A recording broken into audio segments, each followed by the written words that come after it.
Hall in the foothills of the Rocky Mountains, it's eTown with this week's guests from Amsterdam, singer-songwriter Jana Mila, Native American lawyer and advocate Allison Nesswood, and from Tennessee, Darrell Scott. I'm Helen Forster. Right now, join me in welcoming our host, Nick Forster.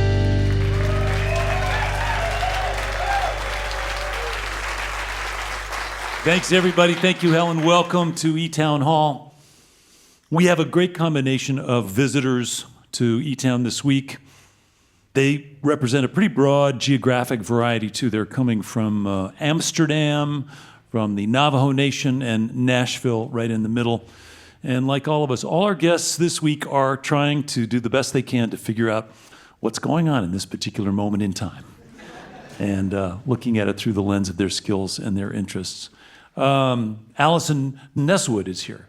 She grew up in the Navajo Nation, went on to get an Ivy League law degree, and then actually dedicated her life's work to helping to improve the lives of her fellow Native Americans, including working on issues like healthcare and voting rights. She is here and is going to join us in a little while. Jana Mila is here. She grew up in Amsterdam. She started playing local shows, singing original songs, and then she went to Nashville and met some people and did some recording, and her first record is just coming out. So she's just getting started. And Darrell Scott, he has been a seeker all his life. He's already done a lot. He's written a bunch of hit songs. He's recorded lots of records. He was Robert Plant's band leader in the Band of Joy. He's performed and recorded with people like Steve Earle and Guy Clark and Emmylou Harris and countless others. He lives in Tennessee, but he's been there for quite a long time. But he's lived in a lot of other places, too. He went to college in Boston. All of that makes him a gifted songwriter and a singer, and he's a great player, too. We're always happy to have him join us, one of our favorites. Please welcome back to eTown, Darrell Scott.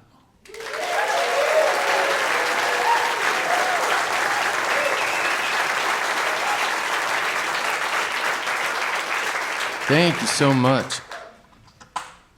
Here's a Paul Simon song.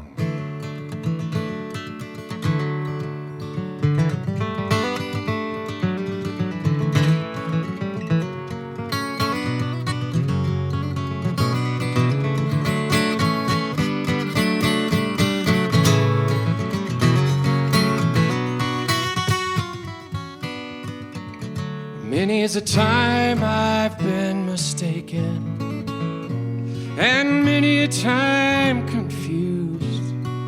Yes, and I've often felt forsaken, and certainly misused. But I'm all right, I'm all right. I'm just weary to my bones.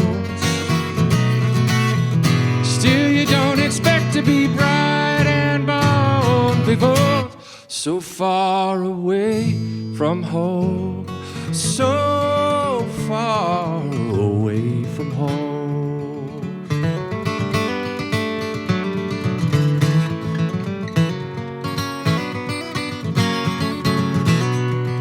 And I don't know a soul who's not been battered. No, I don't have a friend who feels at ease. I don't know a dream that's not been shattered and driven to its knees. But it's all right, it's all right. We've lived so well so long. Still, when I think of the road we're traveling on, I wonder what's gone wrong. I can't help it. I wonder what's gone wrong. And I dreamed I was dying. I dreamed that my soul rose unexpectedly, looking back down at me, smiled reassuringly. And I dreamed I was flying, and high up above my eyes could clearly see the Statue of Liberty sailing away to sea. Bye-bye, and I dreamed I was flying.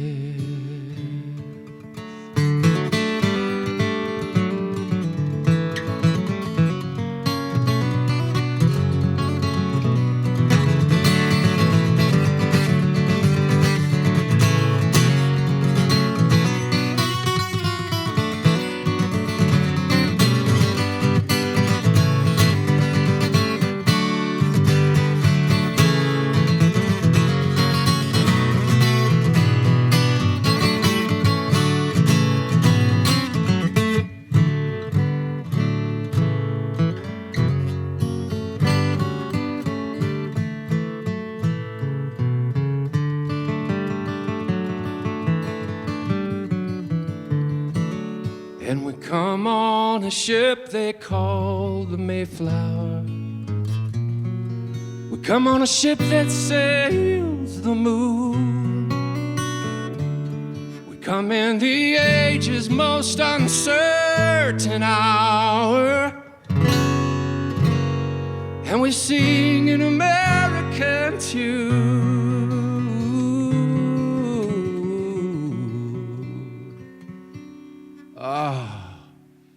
But it's all right, it's all right. We can't be forever blessed.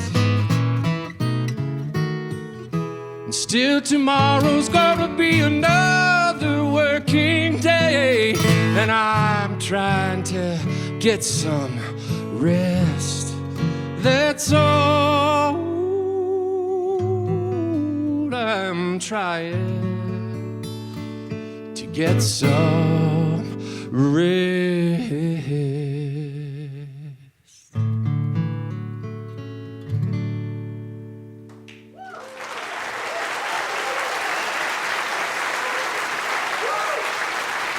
Thank you so much. Thank you. Darrell, Scott, good to see you. Welcome back to eTown. Thank you, Nick. It's been 5 years since I was last here, but I'm so happy to be back here. Yeah, well, it's cool to hear you sing and play. No one does it like you do. And it's so funny that I know that Paul Simon's American Tune has been something that's been a song you've embraced for a couple of decades. And it seems so timely. Here's the thing about a great song. They're timeless. Yeah. And Paul Simon has written more than his share of great and timeless songs. Let's admit that. But this American Tune is just, it could have been in 1865, it could have been in 1945, it could have been the Vietnam War time, it could have been last week or 10 years from now. That's what a great song does. I want to just mention you've written your share of great songs, and many of which have been recorded by lots and lots of people. Yeah, I've been very lucky with that. Yeah, I think it's luck, maybe. A combination of luck and skill and hard work. But one of the funny side effects, I guess, of being a great songwriter is that, like your kids, you kind of write a song and you send it out in the world and it has a life of its own. Songwriting is largely an isolated thing. Yeah. So it's a person in a room, maybe two people. You're doing whatever you do in that work, and then it has the possibilities to go out there into the world or in a show or at a writer's round or have famous people recorded in some of the cases for me. And it has a life of its own. It is not me pulling the strings. I did what I could do back in that isolated room, and then it has its own everything from that point forward. Have any of your songs out in the world really disappointed you? Very few times, but it has happened, yeah. I had one person, I'm not going to name names, but this person had done my song, and when he met me, he apologized. Like that was the first words out of his mouth. That I guess it was some production thing that messed it up for him, but he was not proud of his recording. I did see that one of your most loved songs, "It's a Great Day to Be Alive," has been embraced by the Clemson University football team as their sort of anthem. Yeah, I saw that too when they beat somebody. Was it Notre Dame, I do believe. The coach was singing it in the locker room, and they were singing it back to him. So there's an example. How could I have orchestrated that? I simply could not have. No, your song as an anthem in a football game. It's surprising. That same song, "It's a Great Day to Be Alive," was on the space station. So it's been out of this world, too. Wow. Well, I mean, You've been doing this a long time. I imagine you first started playing music for an audience when you were a teenager. It was even earlier because I came from a family band. We grew up in church, so I was playing churches at 6 and 7. And you were playing guitar at that time? Where were you playing? You know what? I was playing bass. Bass, okay. Yeah, bass was my first instrument. It's good to choose the biggest one for the littlest kid. Well, I'll tell you what, I had an older brother who was a great guitarist. And so the guitar chair in the family band was taken. And that meant I was the bass player. Yeah. But I loved having bass as my first instrument. I know the root and passing chords. That kind of stuff was a really good foundation for me. That's so cool. And you've been writing and recording and playing and touring ever since. And you and I have talked about this before, but the universe around us has changed to the point where the music business is not what it used to be, but we still do what we do. We do what we do, and I'm thinking back to the 5 years ago that I was last year. Since then, I put out 3 records. I put out Darrell Scott Sings the Blues of Hank Williams. Right. We're going to do a Hank song later in the set. I did a record called Jaroso down in Jaroso, Colorado, a live recording, almost field recording. And then last year, recorded right here at eTown Studio, my band, the Darrell Scott String Band. It's basically bluegrass, I just didn't call it that. And that record came out last summer, so that's what I've been up to. Yeah, no, you've been incredibly productive. And somebody sent me a video from a show you played in Paonia, Colorado. And that part has not changed. Being in front of an audience, singing your own original songs and others in a way that only you can do is just great, Darrell. Oh, it's always you, great Nick. to hear you play and sing. Thank you, my friend. Let's do some more. Let's get back to music. Welcome back, if you would, Darrell Scott.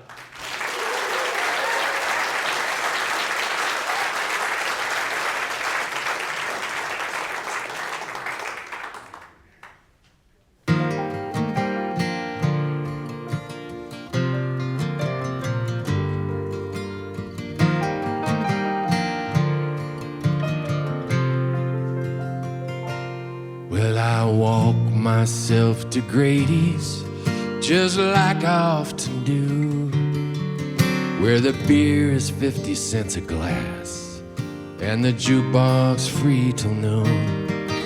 And I always play Hank Williams, just like my daddy did, where it's laid out on the table, and the meaning never hid.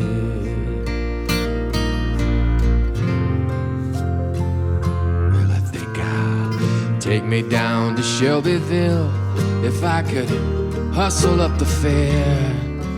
I hear there's work with horses and my brother's living there.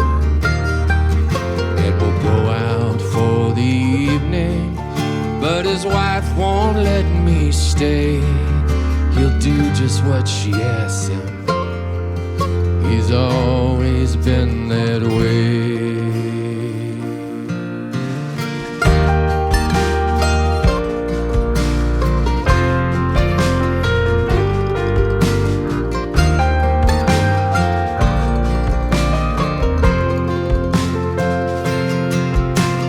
Maybe I'll hit that Baptist church, yeah, I think it's Wednesday night, and get another pamphlet about the darkness and the light. Maybe I will walk the aisle, I don't do it for the show. No, when I hear the altar calling, boys, I know it's time to go.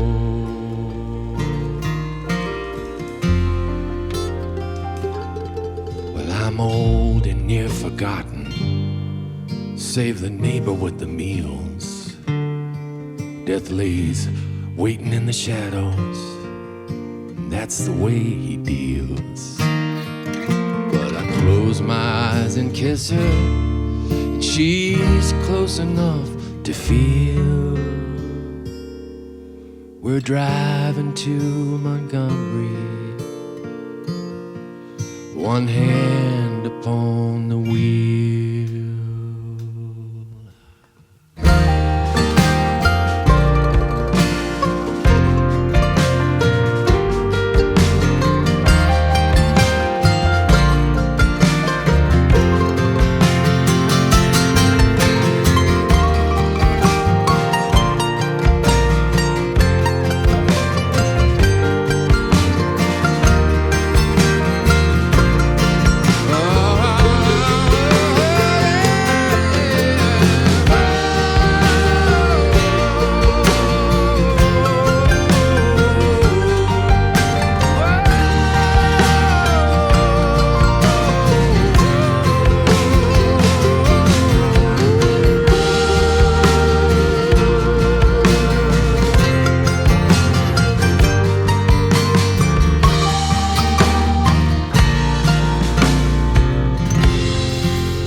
Darrell Scott, along with the eTones, Adam Bodine, Eric Toreen, Mark Rains, Helen Forster singing harmony.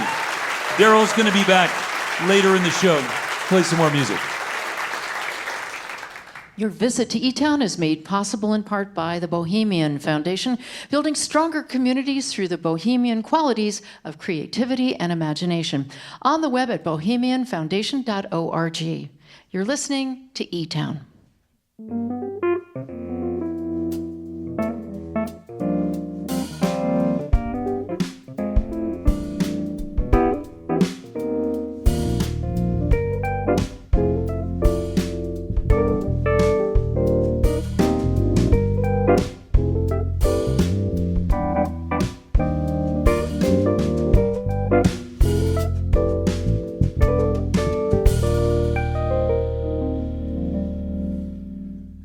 I'm Nick Forster. You are listening to eTown. We've got more music from Darrell Scott coming up in a little while, and wonderful singer from Amsterdam is here. Jana Mila is here with a couple of guys from her band. That's all coming up. I mentioned earlier that Allison Nesswood is here. She grew up in the Navajo Nation, and unlike the vast majority of her school classmates, she not only went to college, but she went to Yale undergrad and Columbia Law School, and she now works with the Native American Rights Fund to advocate and fight to improve the lives of Native Americans in a variety of ways. She's tireless in her efforts, particularly around healthcare and more recently voting rights. So we all owe a debt to those who were here first. She's doing something about it. Please welcome to eTown, Allison Nesswood.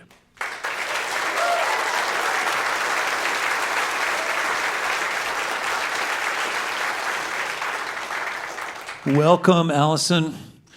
Do you mind if we start with a little background? I mentioned that you grew up in the Navajo Nation. Maybe you could help people understand what that means. Sure. My reservation is in the Southwest, so largely in Arizona, some in New Mexico, and then also in southern Utah. And really vibrant land, lots of mesas, red earth, sagebrush. And it came with a lot of challenges, poverty, issues that go along with poverty. But also, when I think about the reservation in my life there as a kid, it's a time and a place that I still really yearn for. Do you have a lot of siblings? I have two younger brothers. Okay. Were they annoying younger brothers? No, Not actually. too bad, no. They were much younger than I am. Oh, okay. My first brother was born when I was 13, Okay. and he was the best thing that ever happened to me. I think I was lonely, and he gave me just a lot of life, and I loved taking care of him. And That's cool. And I mentioned that you were not typical. And I imagine that someone like you with your background, going to Ivy League schools and coming out with a law degree, you must have been heavily recruited by the biggest law firms in the country and offered big, giant paychecks and stuff like that, I suspect. I felt coming out of school like I had some good opportunities.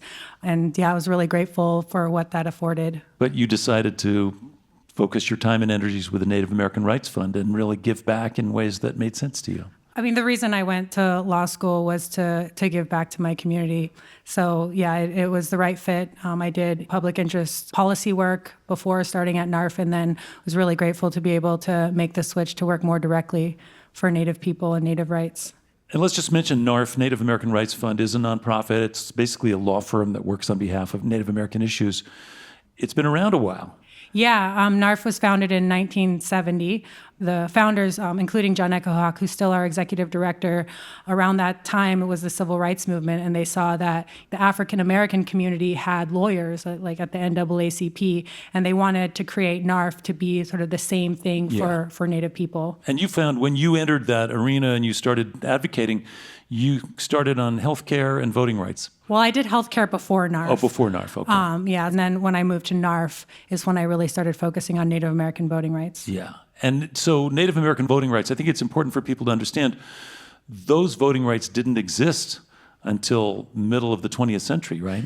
100 years ago this month, Congress declared that Native Americans were citizens with the Indian Citizenship Act.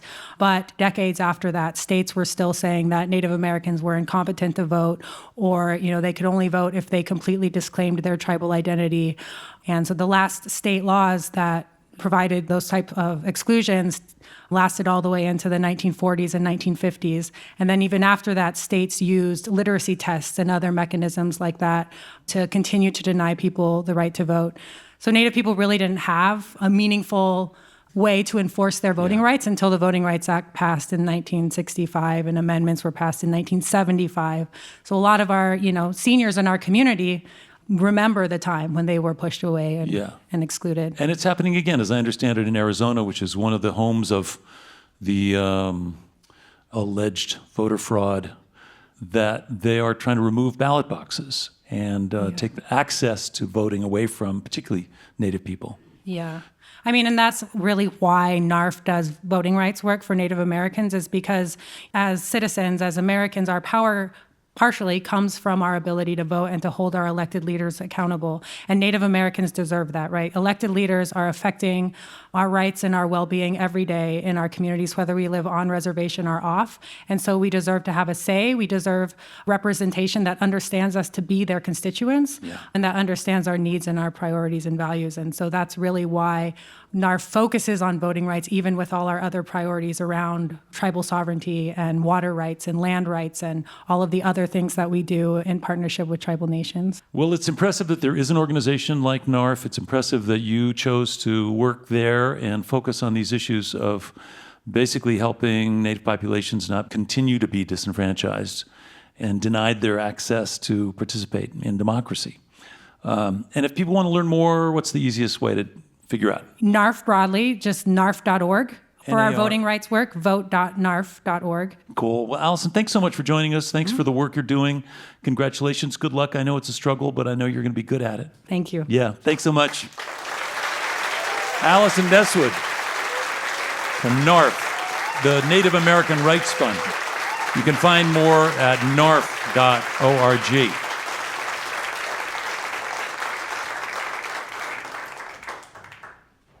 I mentioned that Darrell Scott will be back to play some more music later on. For those of you just joining us, you're listening to eTown. Let me tell you about what's coming up. Jana Mila grew up in Amsterdam in a family that had wide musical tastes. Her mother sings Brazilian songs. Her father plays saxophone in big bands. Her brother studies Indian music. She began writing songs and performing both originals and covers all over the place in her native Netherlands. And then her performance and her singing and her songs caught the attention of a friend who encouraged her to go to Nashville. And she did that. She met some folks.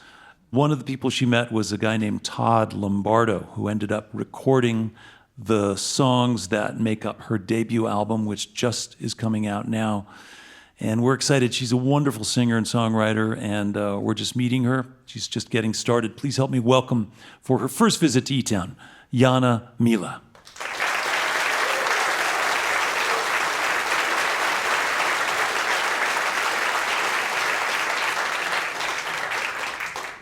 Hello, everyone.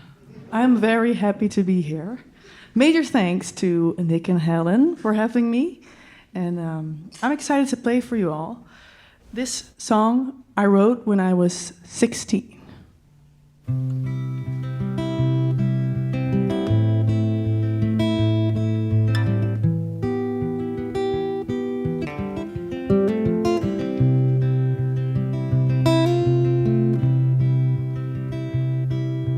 Rosie left the back door open yesterday.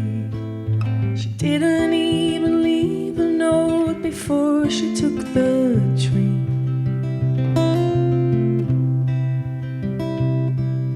The neighbor said they saw a girl crying in the street. Rosie left a trail of tears for everyone to see.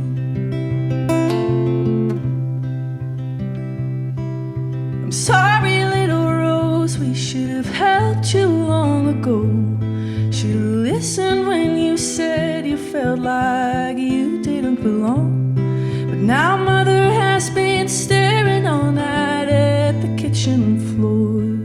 Her father hasn't said a word since you have been gone. Sweet Rose, when do you get back footprints on our lawn, left your footprints on our soul. Sweet rose, you didn't have to go away. Oh, your loneliness, it made you blind to see who wanted you to stay. And we just hope you find some answers on the road. And if you do, we hope one day you'll let us know. And we hope that your journey's going well, and that you finally find some company in yourself.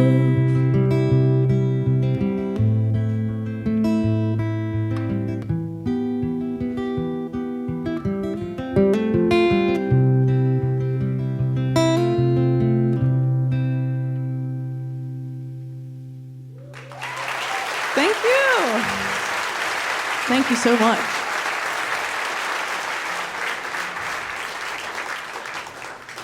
These are the eTones. Big round of applause for the eTones. Thank you guys for playing with me.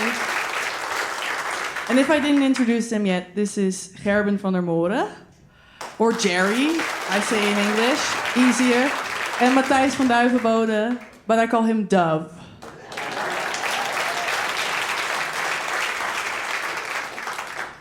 As you know, in Amsterdam, we like partying, but I get into arguments a lot when I'm at a party. It just happens.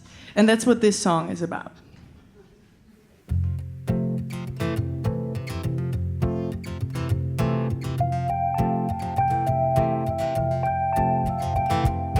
Damn it, now you're just another reason to feel blue. Did you even know I was just as upset as you when I left you? The dark side of the room. And I was hoping you would ask so I could get confused. Worried about the answers, oh, it's not about the truth, though, but it's getting late and the party's over soon. Oh, it's getting late and the party's over soon.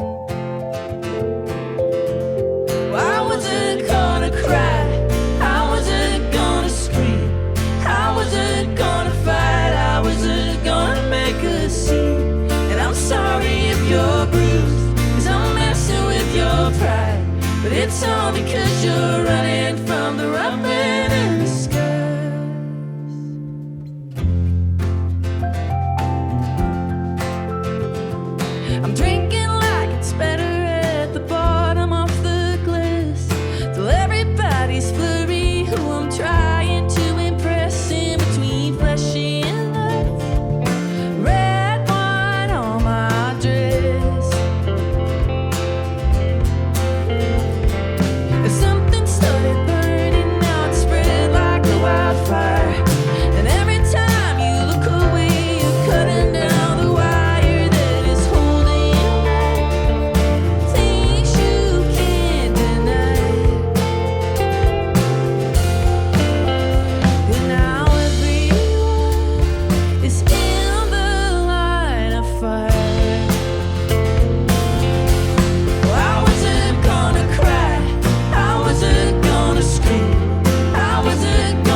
welcome. Thank you. Jana, welcome. Mila, Jana, Mila. This is your first tour in the U.S., like going to all the different places. Yes. And I know you were in Nashville before, but you're getting a chance to see how big this place is. It's huge. Lots of traveling. Well, in Holland, if you travel for 2 hours, you see the whole country. Right. You sleep in your own bed. And I think I haven't been in a plane as much ever in my life as I've been here. But it also means I get to see a lot of this country. And I don't think a lot of people my age get to do that through their music. So that is wonderful. I mentioned some of the musical background of your family, and your mother singing Brazilian music, and your brother studying Indian music, and your dad playing jazz. And so where did you find your spot in the midst of all that? Well, it's funny because my family is very musical, but that was kind of the thing that made me want to rebel against it. So for a long time, I felt like, no, I don't want to do music. They're all doing music. That's boring. No, I want to. And then I started saying, like, I want to study history. And my mom kept saying, but you're writing songs every day. So what are you talking about? Why do you not want to study music? And then after a while, I felt like, okay, this is probably something I should do because I'm doing it already. But who are you listening to? Joni Mitchell, Crosby, Stills, Nash & Young, Simon and Garfunkel, James Taylor, Fleetwood Mac. Like, there's a very long list. Yeah. And when you first got to Nashville, was it sort of what you expected? Nashville's a sort of at least 3 cities in one. It's certainly a tourist trap, Lower Broadway, bachelorette party, capital of the world. But it's also, you know, hub of the wheel in the music business. And it's also just a southern city with a lot of urban sprawl. I get what you're saying, like, because I went downtown. And then I was kind of like, whoa, this is like cowboy Disneyland. I even went line dancing. But I felt like, okay, because it wasn't yet my style. It was a bit too much cowboy-ish. Yeah. So that was the beginning. And then I met a lot of songwriters there. And that's where I got really inspired. Because these people, they are so fast and so good at writing songs. And I felt like they understood me very quickly. And they were all into the lyrics. And they all listened to what I wanted to write about. And I didn't yet find those people in Holland a lot yet. Did you co-write with any songwriters in Nashville? Yes, I actually wrote with Jake Etheridge. And of course, Todd Lombardo, who is the producer of the album. Had you ever done that before, written with somebody else? Not a lot. Yeah. I was even writing with 5 people in total. And that was kind of the point where I started shutting off a bit because it's easier when you're on your own. You can just go on your bike and just think of more lyrics, and then you take a shower, and then you think of even more lyrics. But writing with a lot of people, you're kind of like, oh, wow, everything is very fast. I have to do it quickly. Yeah. I read where you've described your process of writing and making music as a conversation with yourself that happens internally. So you can imagine that doesn't work very well when there's a bunch of other voices in the room. No, but we can have conversations with each other. Yeah. And then I get to know myself even better. Like, it could be sort of therapy session with everyone in the room. Yeah. But you have to feel comfortable with them. Yeah. Yeah. Any other big surprises on your adventures through America so far? Vegas. And I know I like parties, but I wasn't expecting that when I went to Vegas. And I was in Vegas for 2 days. I was overwhelmed. So that was the biggest surprise for me. I should mention that your record is out on New West, which is a great label. So that's a lucky happenstance for you to have your first record get signed to a great label. You got a team behind you. Yeah. It's cool. It must feel really great to be sort of have your creativity validated in that way. Yeah. Yeah. I feel very lucky because the album was already finished when they decided to work with me. And I was never expecting that it would go so fast because John Allen heard my record, and then 2 weeks later, he was on the couch in Nashville, and I was playing guitar for him. He's the director of New West. And it all went very quickly. I heard a couple of weeks they wanted to sign me, and now I'm here. Yeah. Well, listen, it's wonderful to be right at the front end of somebody's career. You know, it's exciting just to hear those songs for the first time and to hear you sing. It sounds great. So we're happy to be a part of this journey for you, and we got a lot more music to get to. Thank you. Yeah. Well, welcome back, if you would, along with her friends from Amsterdam, Jana, Mila. Thank you. Somebody new. We chose a dirty pavement at the parking lot. You wore your leather jacket, made you look so tough, and you hoped I knew something's growing bitterness inside of you.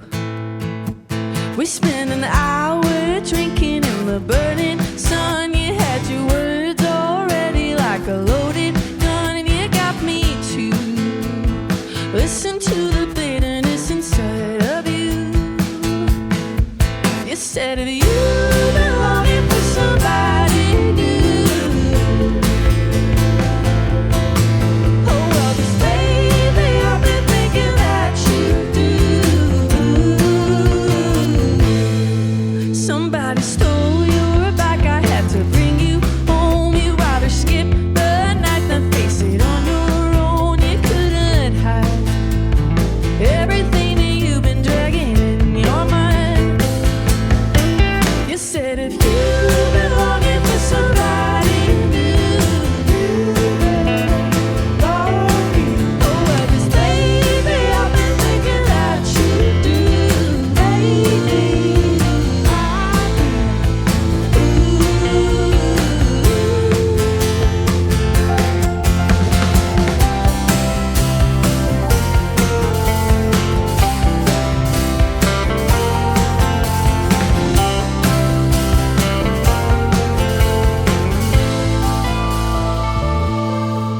I know you took off early, left the sheets undone, your eyes all red and blurry with your headphones on. I guess it's true, I've been growing bitterness inside of you.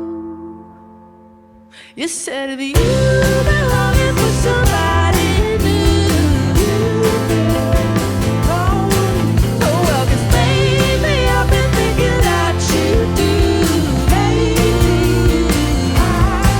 You said if you've been longing for somebody new, oh well, 'cause lately I've been thinking that you do.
Thank you so much.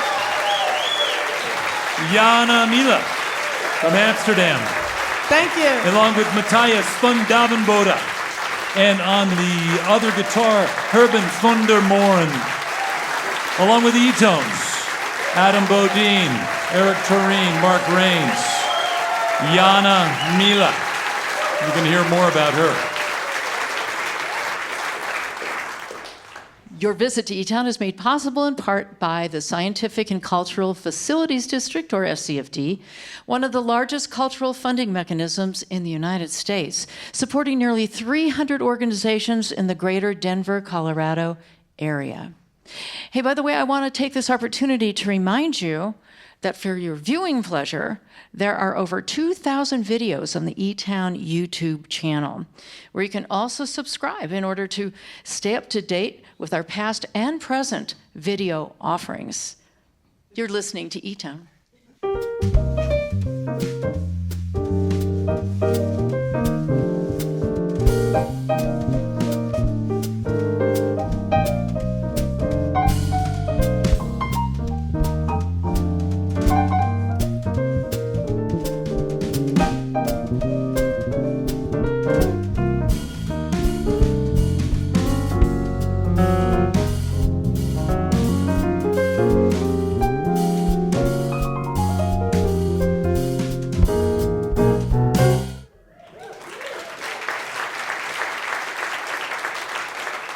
I'm Nick Forster. I'd like to say hello to our listeners who are hearing eTown right now on stations like WOUB 91.3 FM in Athens, Ohio, on KSMF 89.1 FM in Ashland, Oregon. Thanks for listening. And on WRUR, The Root in Rochester, New York. Thanks for tuning in. As always, if you want some more information about any of our guests this week, you want to find out how to get tickets to live shows, get some eTown merch, or find out how to get in touch with the Native American Rights Fund, all of that stuff you can do at eTown.org. You can also check out, as Helen mentioned, some of our few thousand videos that we have on our YouTube channel. Lots of really good stuff to dive into. I know that what we do is unusual. Our combination of ingredients is atypical. There's music shows, there's talk shows, and when we started 33 years ago, a lot of people said, would you just make up your mind? And it's like, yeah, we kind of like the combo. Loved hearing Jana, Mila, brand new Dutch artists with a brand new record. That was really cool. I've mentioned on this stage before that some of my ancestors were, in fact, Dutch and English, and they came over in the early 1600s. Many of them had leadership roles, founding fathers, first governors of Massachusetts and New Amsterdam and Rhode Island and other places, and then they continued in high office in Congress and other things. Every single one of them benefited from taking advantage of the people who lived here first. All of my ancestors did benefit from that. In fact, when I lived in the place I lived before I moved to Colorado almost 50 years ago, it was land that had been given to my family by the King of England, not having ever seen it. He just said, here's a huge tract of land. And the land has never been sold since then, but it also had never been owned before then. And I say that only because of my conversation with Allison before. So paying attention to the native folks and finding out if there are ways we can make a difference on their behalf is a cool thing. Right now, would you help me welcome back one of our great friends, great musician, singer-songwriter, Darrell Scott.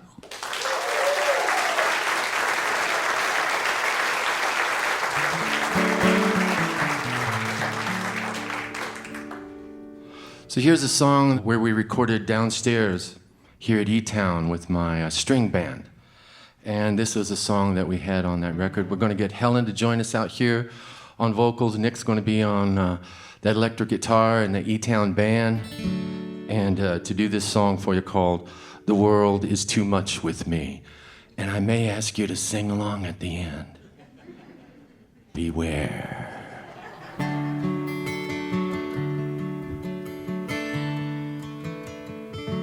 Out of touch and out of time and out of reach and out of line in this world, but in the dark, patiently waiting for a spark. From the cradle to the grave, we stand in line. Please and behave. Feel the truth, but keep it hid under radar, under lid.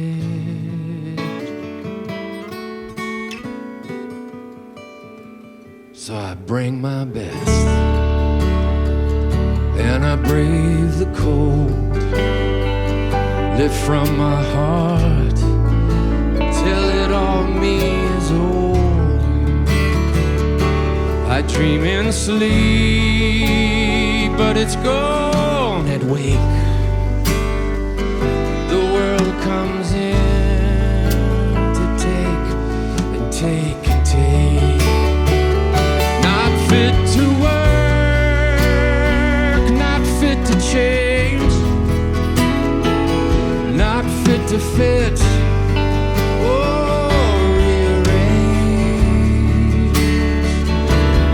Underwhelmed, underachieved, under the gun, but still can't leave.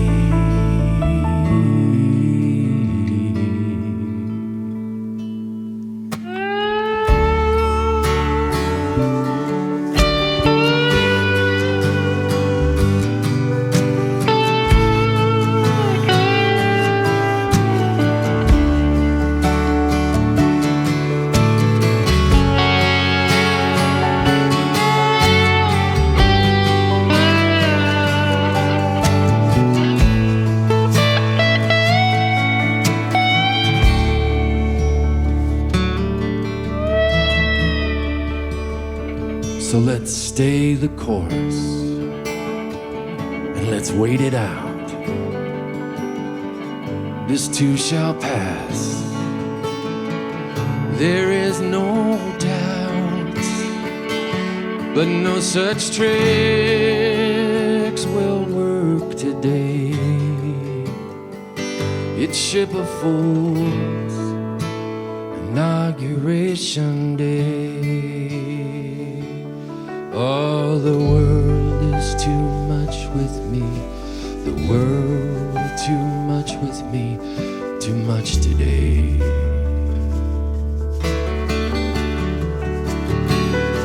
Oh, the world is too much with me. The world is too much with me. Too much today. Too much, too much, too much, too much, yeah. The world is too much with me. The world is too much with me. Too much today. Too much for me today. Sing along now, come on. The world is too much with me. The world is too much with me. Too much today.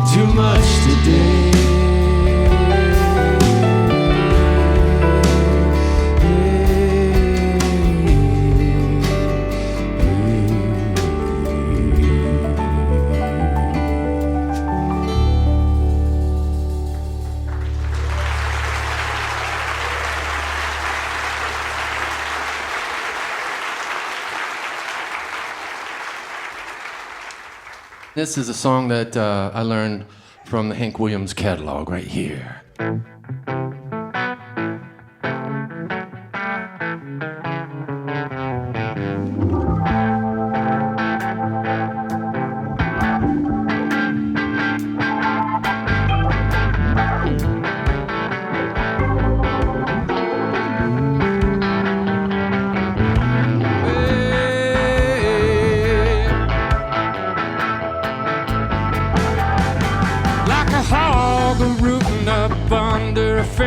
Like a floppy mule that ain't got no sense. I've been a fool about you for way too long. I've been a fool about you. Now I'm gonna get gone. Well, we fuss and we fight like a dog and a cat. I'll tell you right now, I've had enough of that.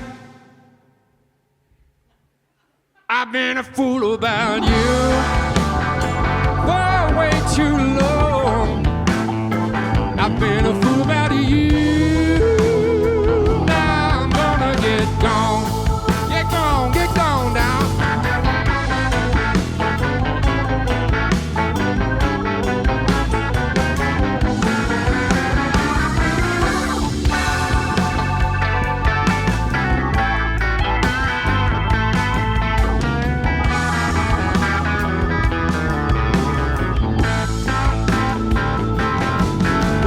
Said I would leave if you didn't change. Well, baby, it's time for me to rearrange. I've been a fool about you for way too long. I've been a fool about you. Now I'm gonna get gone with that baritone guitar.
the same old bull. I tell you right now, well, my bucket's about full. I've been a fool about you for way too long. I don't think Hank done it this way. Fool about you. Now I'm gonna get gone. One more time now, everybody.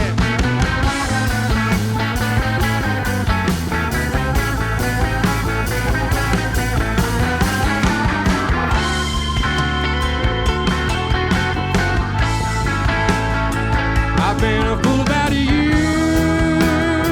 Now I'm gonna get gone.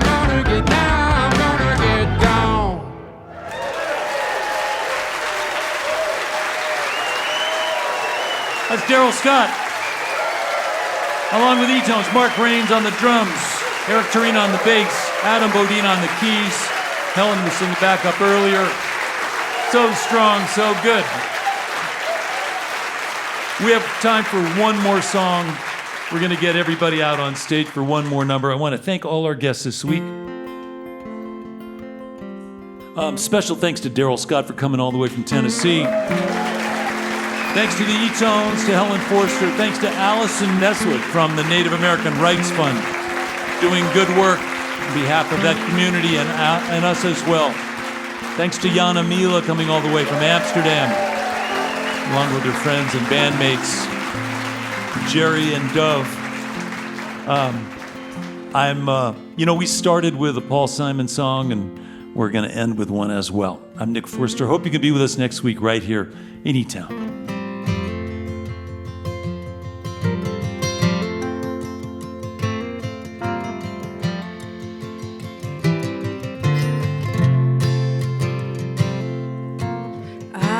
Just a poor boy, though my story's seldom told. I have squandered my resistance for a pocket full of mumbles, such a promises. All lies and jest, still a man hears what he wants to hear and disregards the rest.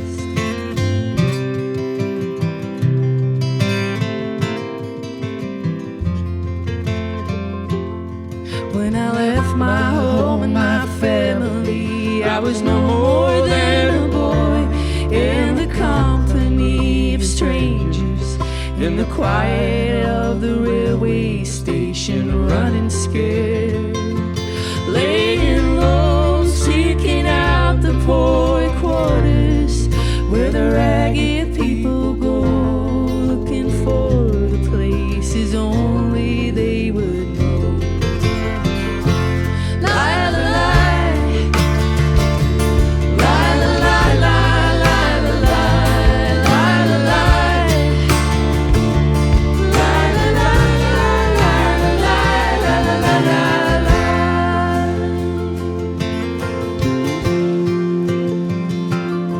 Asking only workman's wages. I come looking for a job, but I get no offers.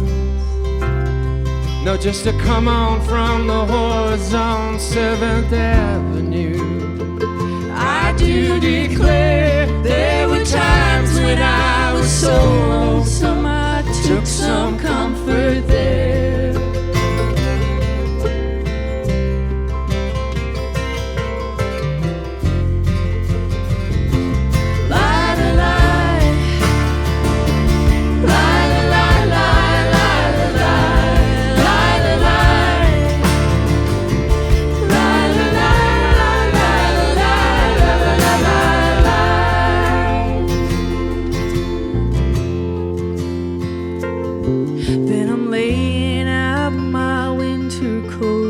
Wishing I was gone, going home,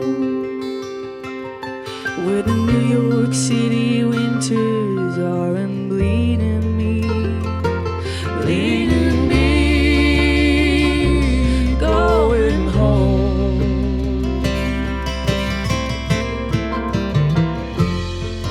In the clearing stands a boxer and a fighter by his trade, and he carries the reminders of every glow that laid him down on cut him down till he cried out in his anger and his shame. I am leaving, but the fighter still remains.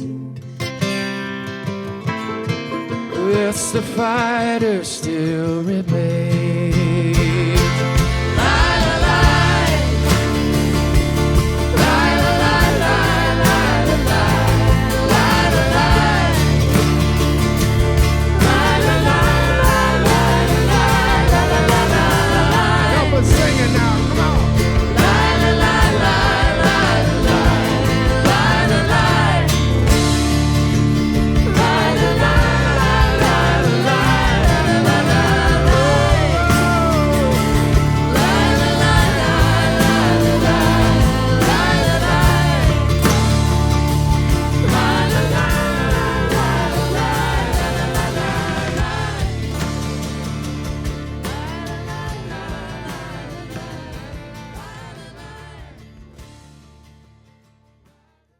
This is a production of eTown.